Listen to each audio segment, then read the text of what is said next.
Hello, my dear students. You are most welcome on WS Academy. This is Modern History Revision Lecture Series. ठीक है, इससे पहले हमने बहुत सारे लेक्चर्स किए, बहुत सारे चैप्टर्स को इन डिटेल डिस्कस किया, रिवाइज किया. उसका मैंने प्लेलिस्ट बना के रखा है, मॉडर्न हिस्ट्री रिवीजन सीरीज़. आप वो देख सकते हैं. तो आज के लेक्चर में हम सिविल डिसोबीडियंस मूवमेंट के बारे में पढ़ेंगे. लेकिन नॉन कॉपरेशन मूवमेंट जो हमने पिछले लेक्चर में पढ़ा, नॉन कॉपरेशन मूवमेंट से सिविल डिसोबीडियंस जो दूसरी मास मूवमेंट थी, उसके बीच में कुछ छोटी छोटी चीज़ें जो हुई हैं वो भी हम साथ साथ करेंगे. ठीक है, तो बिल्कुल सारी चीज़ें हम पढ़ेंगे. और जिसको भी कोई बैच ज्वाइन करना हो, VLW का बैच, JKS 2023 वाला बैच, वो WS अकेडमी की ऐप डाउनलोड करें गूगल स्टोर से, फिर वहाँ पे जाके रजिस्टर कर सकते हैं. ठीक है, तो चलिए स्टार्ट करते हैं आज का लेक्चर. देखो, सिविल डिसोबीडियंस मूवमेंट जो है ये महात्मा गांधी ने स्टार्ट की. ये सेकंड मास मूवमेंट थी. जब से महात्मा गांधी ने पहली मास मूवमेंट स्टार्ट की थी, नॉन कॉपरेशन मूवमेंट, मैंने आपको पढ़ाया 1920 में. उसके बाद जो सेकंड मास मूवमेंट क्या होती है, जहाँ पे लोग भी जिस मूवमेंट में जुड़ जाते हैं, जो महात्मा गांधी ने सेकंड मास मूवमेंट स्टार्ट की, वो है सिविल डिसोबीडियंस मूवमेंट. और वो कब स्टार्ट हुई? वो हुई सिविल डिसोबीडियंस मूवमेंट हुई 1930 में. ठीक है, 1930 में. बेसिकली ये स्टार्ट कैसे की गई? With a salt march from Sabarmati आश्रम टू दांडी कोस्ट. ठीक है, गुजरात में जो साबरमती आश्रम था वहाँ से इसको एक साल्ट मार्च स्टार्ट किया गया. ये साल्ट मार्च क्या था मैं आपको बताऊंगी. साल्ट मार्च स्टार्ट किया गया फ्रॉम साबरमती आश्रम टू दांडी कोस्ट. ठीक है, गुजरात में. सिविल डिसोबीडियंस मूवमेंट से क्या कुछ पहले हुआ नॉन कॉपरेशन के बाद, वो हम देखेंगे. नॉन कॉपरेशन मूवमेंट को 1922 में विड्रॉ किया गया. मैंने आपको प्रीवियस लेक्चर में ये पढ़ाया. ठीक है, जब नॉन कॉपरेशन मूवमेंट को विड्रॉ किया, मोतीलाल नेहरू एंड CR दास ने क्या किया, उन्होंने बोला कि हम एक पार्टी बनाएंगे.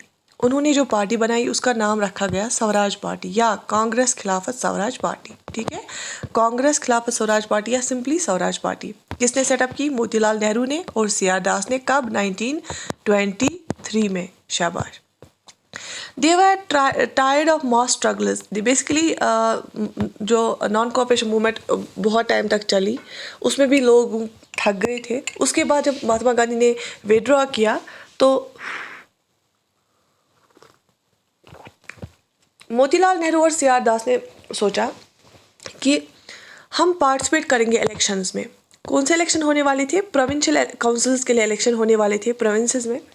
किसके बेसिस पे? गवर्नमेंट ऑफ इंडिया एक्ट 1919 जो आया था उसी के बेसिस पे पहली बार इलेक्शन होने वाले थे. तो मोतीलाल नेहरू और CR दास ने बोला कि मास स्ट्रगल के बाद हमें लगता है कि अब हम क्या करेंगे, काउंसिल्स में जाएंगे, हम इलेक्शन लड़ेंगे. तो इन्होंने स्वराज पार्टी बनाई. उन्होंने बोला कि हमें ब्रिटिश पॉलिसीज़ को अपोज करेंगे हम विद इन काउंसिल्स. ठीक है, अगर कुछ लोग बाहर से करते हैं ब्रिटिशर्स के खिलाफ काम, हम ब्रिटिशर्स के खिलाफ आवाज़ उठाएंगे लेकिन काउंसिल्स में जाके. ठीक, उन्होंने बोला कि नॉन कॉपरेशन मूवमेंट्स जब हमने सस्पेंड किया, उसके बाद लोगों का जो है सुप्रिट, एंटी ब्रिटिश सुप्रिट अलाइव रहना चाहिए ब्रिटिशर्स के खिलाफ. ये जो है ये ख़त्म नहीं होना चाहिए. तो इसलिए ज़रूरी है कि हम ब्रिटिश काउंसिल्स में जाके, ब्रिटिश एडमिनिस्ट्रेशन के काउंसिल्स में जाके उनके खिलाफ आवाज़ उठाएं. बट इसमें जो यंग लीडर्स थे, कौन कौन? जवाहरलाल नेहरू और सुभाष चंद्र बोस, वो इसके साथ नहीं थे. उन्होंने बोला कि हमें ज़्यादा ही एक रेडिकल मास एजिटेशन स्टार्ट करनी चाहिए और हमें कंप्लीट इंडिपेंडेंस लेनी चाहिए ब्रिटिशर से. तो किसका ये व्यू था? सुभाष चंद्र बोस और जवाहरलाल नेहरू का. अब क्या फैक्टर्स थे जिन्होंने शेप किया इंडियन पॉलिटिक्स 1920s में? कौन से ऐसे फैक्टर्स थे? सबसे पहला फैक्टर था वर्ल्ड वाइड इकोनॉमिक डिप्रेशन. ठीक है, वर्ल्ड वाइड इकोनॉमिक डिप्रेशन से क्या हो गया? एग्रीकल्चर प्राइसेस कम हो गए और उससे क्या हो गया? आपको पता है ग्रेट डिप्रेशन भी आया 1930s में, तो कोलैप्स हो गया है वो. ठीक है, अब जब एग्रीकल्चर गुड्स जो है उनके एक्सपोर्ट्स कम हो गए, उनके प्राइसेस कम हो गए, तो पीजेंट्स को डिफ़िकल्ट लगा कि हम अपने हार्वेस्टर्स को कैसे बेचेंगे. ठीक है, क्यों? क्योंकि जब ये हार्वेस्टर्स बेचते तभी इनको पैसे मिलते और तभी ये पे करते क्या? रेवेन्यू. उनको रेवेन्यू पे करना पड़ता था, टैक्स पे करना पड़ता था. वो टैक्स कहाँ से आता? जब ये अपना जो है अपनी कल्टीवेशन हार्वेस्ट को बेच देते तब फिर ये टैक्स पे करते. अब जब इनको इकोनॉमिक डिप्रेशन से गुजरना पड़ा तो ऑब्वियसली इनके पास पैसे पे करने, रेवेन्यू पे करने के लिए पैसे नहीं थे. ये तो एक चीज़. दूसरा है साइमन कमीशन. साइमन कमीशन क्या था? साइमन कमीशन इंडिया आया, याद रख लेना, फरवरी 1928 इंडिया आया, ठीक है। इसको क्यों अपॉइंट किया गया? इसको अपॉइंट इसलिए किया गया क्योंकि जो गवर्नमेंट ऑफ इंडिया एक्ट 1919 आया था उसकी वर्किंग देखने के लिए, गवर्नमेंट ऑफ इंडिया एक्ट 1919 जो आया था उसकी वर्किंग देखने के लिए इस साइमन कमीशन को अपॉइंट किया गया था।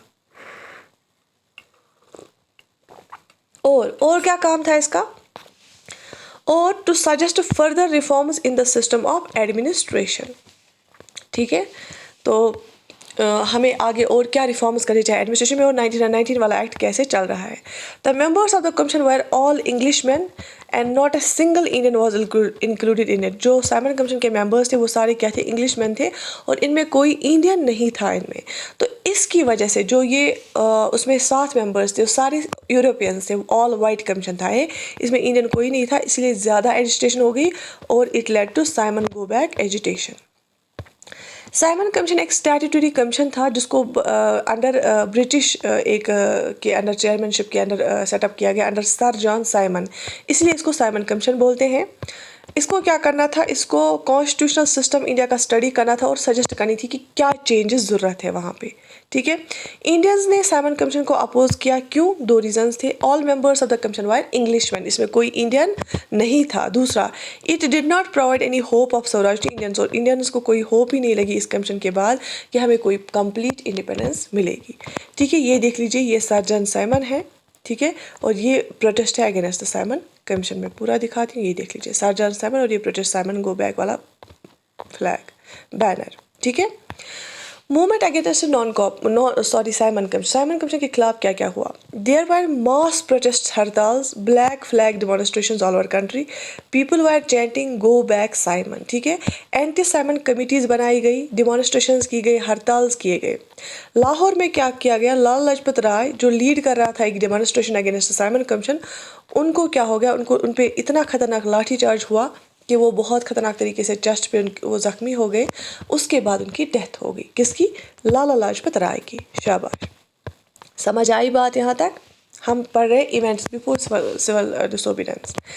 अच्छा, इसके बाद साइमन कमीशन हो गया, समझ आया। इसके बाद लाहौर सेशन ऑफ कांग्रेस जब उस टाइम हुआ, कब? सिविल डिसोबीडियंस से पहले। लाहौर सेशन जो इंडियन नेशनल कांग्रेस का हुआ 1929 में, दैट मीन्स वो कहाँ हुआ? लाहौर में। तो इंडियन नेशनल कांग्रेस का 1929 वाला सेशन हुआ, वो कहाँ हुआ? लाहौर में हुआ। और प्रेसिडेंट कौन थे इसके? जवाहरलाल नेहरू थे इस सेशन के president. 3 important decisions were taken। कौन कौन से decisions? The attainment of complete independence. तो इस लाहौर वाले सेशन में क्या किया गया? इंडियन नेशनल कांग्रेस ने बोला कि जवाहरलाल नेहरू ने बोला कि हमें क्या चाहिए? कंप्लीट इंडिपेंडेंस चाहिए। बोला गया कि इंडियन नेशनल कांग्रेस का चीफ गोल क्या रहेगा? अटेनमेंट ऑफ कंप्लीट इंडिपेंडेंस,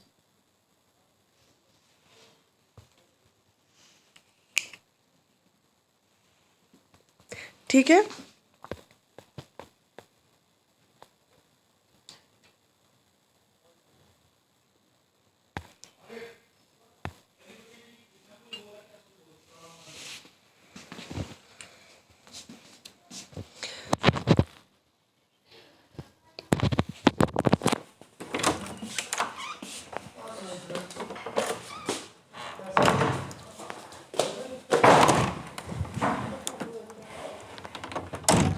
तो ये था किसके बारे में?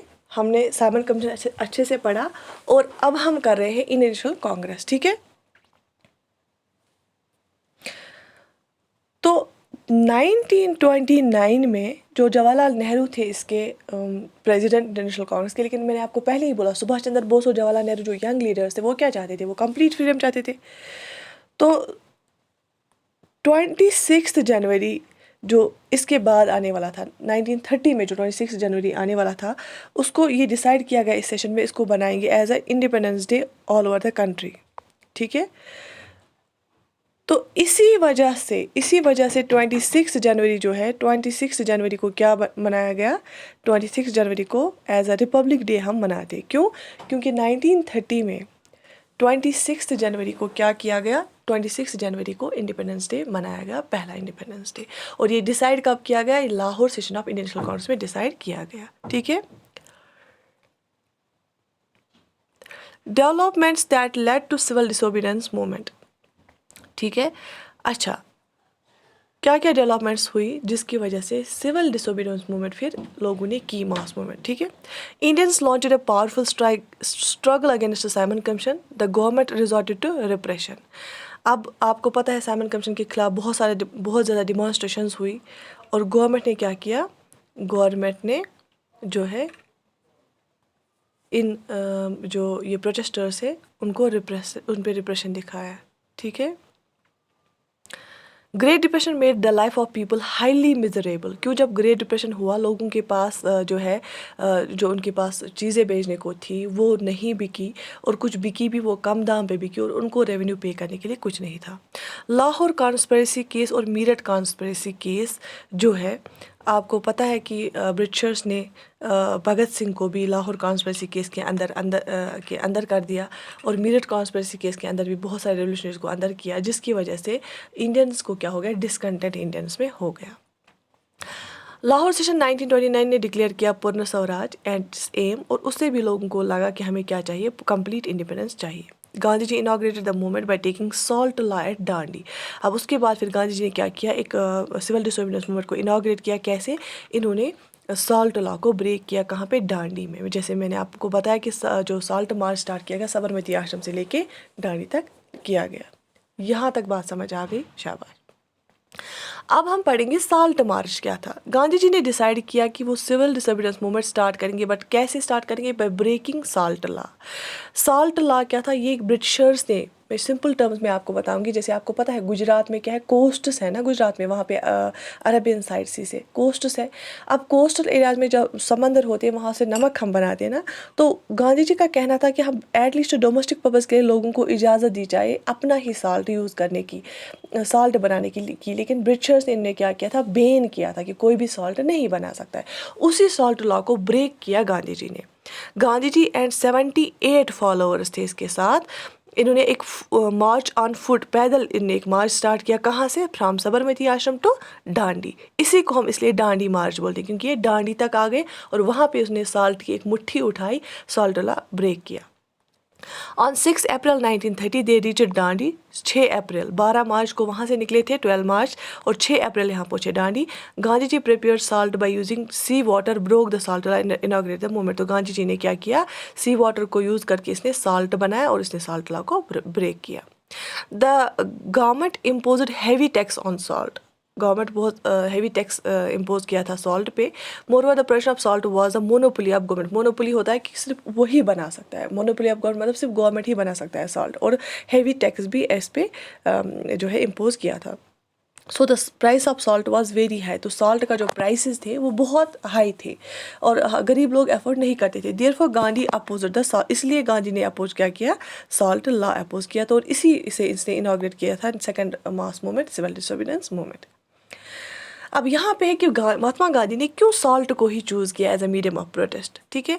महात्मा गांधी ने बोला कि सॉल्ट एक पावरफुल सिंबल है, ये एक कंट्री को यूनाइट किए करता है। कैसे, गरीब को भी सॉल्ट की ज़रूरत है, अमीर को भी है, लोअर कास्ट को भी है, हायर कास्ट को भी, मुस्लिम को भी और हिंदू को भी, सब लोग परेशान है क्योंकि सॉल्ट पे बहुत हेवी टैक्स है, उसकी वजह से सॉल्ट के प्राइसेस हाई है।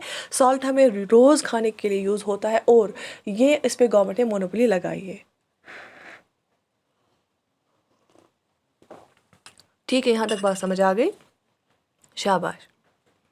On 31st January 1930, he sent a letter to Viceroy Irving stating 11 demands. अब क्या हुआ ये आपको डेट याद रखनी है, 31 जनवरी 1930 को क्या हुआ था, गांधी जी ने क्या किया, 11 डिमांड्स रखी। किसके सामने, 11 डिमांड्स रखी वाइसराय इरविन के सामने, ठीक है। बोला आप ये डिमांड्स मानो तो ठीक है, अगर नहीं मैं सिविल डिसोबीडियंस मूवमेंट्स लॉन्च करूंगा। The most stirring of all was a demand to abolish salt law. इसमें सबसे ज़्यादा जो डिमांड एक अच्छी रखी थी, एक खास डिमांड थी, वो है सॉल्ट लॉ, सॉल्ट टैक्स के रिलेटेड। आप सॉल्ट टैक्स को ख़त्म करो, सॉल्ट पे टैक्स नहीं रखो। Salt was something consumed by rich and poor alike and it was one of the most essential items. आप जैसे आपको पता है ना, the tax on salt and the government monopoly over this production reveal the most oppressive face of the British rule. आप देखो, मतलब अपने कोस्ट्स पे गवर्नमेंट वो सॉल्ट यूज़ नहीं करने देता था, उस पर बहुत ज़्यादा टैक्स लगाया था। अब सबसे ज़्यादा रिप्रेसिव जो है ब्रिटिश रूल के लिए, रिप्रेसिव फेस हमें यही है, हमारे लिए था कि ब्रिटिशर्स इतने जालिम थे। उस टाइम पे जो ब्रिटिश यहाँ पे हुकूमत का था। ये यहाँ पे फ़ोटोज़ में आपको दिख रहा होगा, साल्ट ला 78 सपोर्टर्स के साथ इन्हें स्टार्ट किया था। ये देख लीजिए, साल्ट मार्च है ये, है ना। तो इसके बाद मास करेक्टर ऑफ द मूवमेंट, देखो क्या हुआ। Thousands different parts of the country में जहाँ पे कोस्ट एरियाज थे भी नहीं, बहुत सारे जो thousands in different parts of the country, इन्होंने क्या किया, सॉल्ट लॉ को ब्रेक किया और इन्हें मैन्युफैक्चर किया सॉल्ट, और इन्होंने डिमॉन्स्ट्रेट किया in front of government salt factories. ठीक है,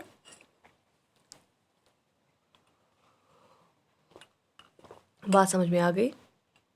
तो different parts of the country से में क्या किया गया, सॉल्ट लॉ ब्रेक किया गया to show support to the Mahatma Gandhi. ठीक है, as a movement spread foreign cloth was boycotted, liquor shops were picketed. तो इसी मूवमेंट के साथ साथ फॉरेन क्लोथ को क्या किया गया, बाइकॉट किया गया, और लिक्वर शॉप्स जो है उनको भी उनकी पिकेटिंग भी की गई। तो इवन मतलब फिर जहाँ पे भी ये फॉरेन क्लोथ मिलता था उसको जलाते थे लोग। ठीक है, peasants refuse to pay revenues and chowkidari taxes, village officials resigned, in many places forest people violated forest laws. क्योंकि इन्हें बहुत सारे रिप्रेसिव लॉज लगाए थे, जो ट्राइबल्स हो रहते थे फॉरेस्ट्स में, उन पे फॉरेस्ट लॉज लगाए थे, उन्होंने वो भी तोड़े। फिर साल्ट लॉ के साथ साथ वो भी तोड़े, चौकीदारी टैक्स को पे करना बंद कर दिया। ठीक है, फॉरेन क्लोथ को बाइकआउट किया गया। बात समझ में आ गई। तो फिर ट्राइबल्स ने भी क्या किया, उन्होंने फॉरेस्ट लॉज को तोड़ा, क्योंकि वो वहाँ रहते थे, उनको इवन कैटल चराने भी नहीं दिया जाता था।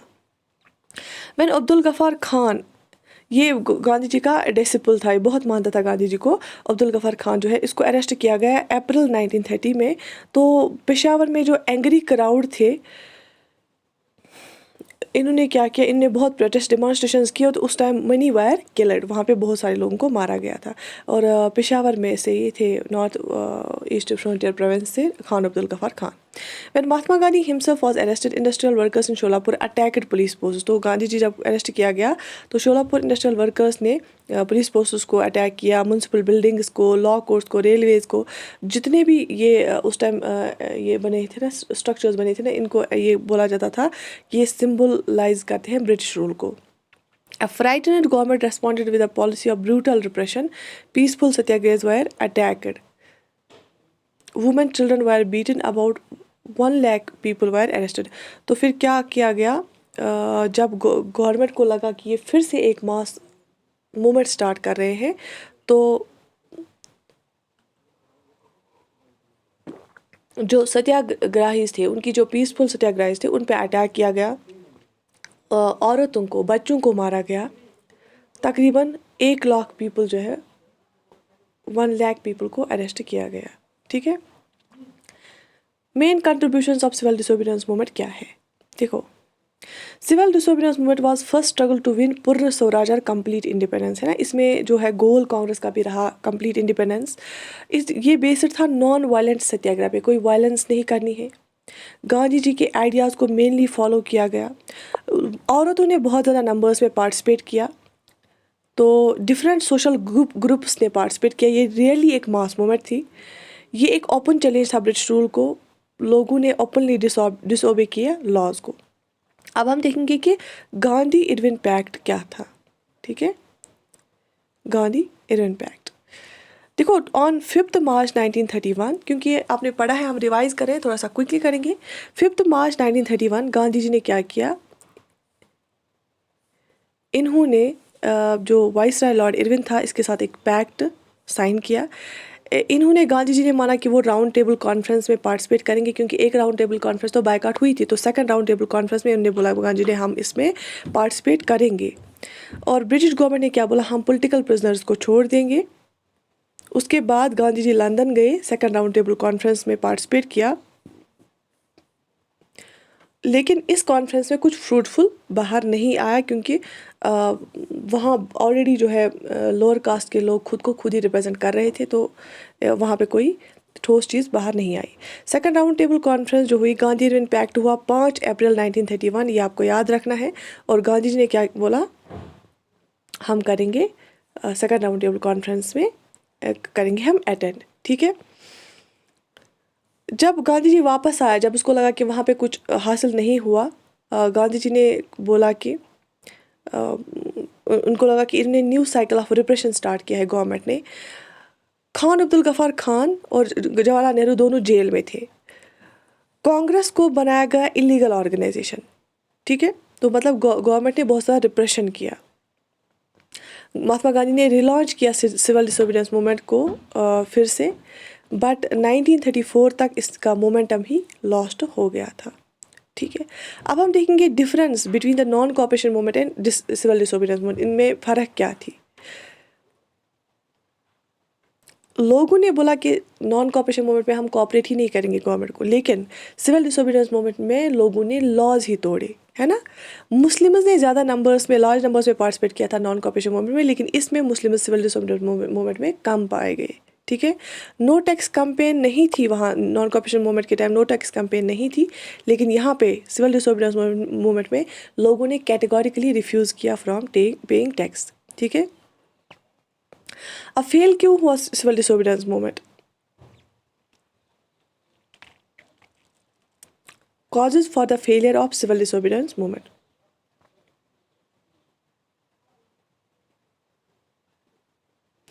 बेसिकली जब गांधी जी ने रिलॉन्च किया था ना सिविल डिसोबीडियंस मूवमेंट को, तो जो रिच पीजेंट कम्युनिटीज़ थी उन्होंने ज्वाइन ही नहीं किया सिविल डिसोबीडियंस मूवमेंट को। और Congress was unwilling to support the no rent campaign, ठीक है। तो क्योंकि उनको ध्यान में रखना पड़ता था ना रिच पीजेंट्स और लैंडलॉर्ड्स को भी, कांग्रेस को, क्योंकि फिर हमारी इंडियन सोसाइटी में फिर अंदर से डिवीजन होता और जो भी मास मूवमेंट होती है वो ज़्यादा देर नहीं चल सकती, क्योंकि ऑब्वियसली फिर लोग भी थकते हैं और कितना सेक्रीफाइस करेंगे लोग। उसके बाद फिर मिलिटेंट एक्टिविटीज़ भी स्टार्ट हो गई, तो इस वजह से फिर जो सिविल डिसोबीडियंस मूवमेंट है वो फिर उसका ज़्यादा फिर असर नहीं रहा। इंडस्ट्रियल वर्कर्स ने पार्टिसिपेट ही नहीं किया सिविल डिसोबीडियंस मूवमेंट में, सिर्फ नागपुर में पार्टिसिपेट किया, बाकी नहीं किया। दलित जो अनटचेबल्स थे उन्होंने भी नहीं जो है पार्टिसिपेट किया इसमें।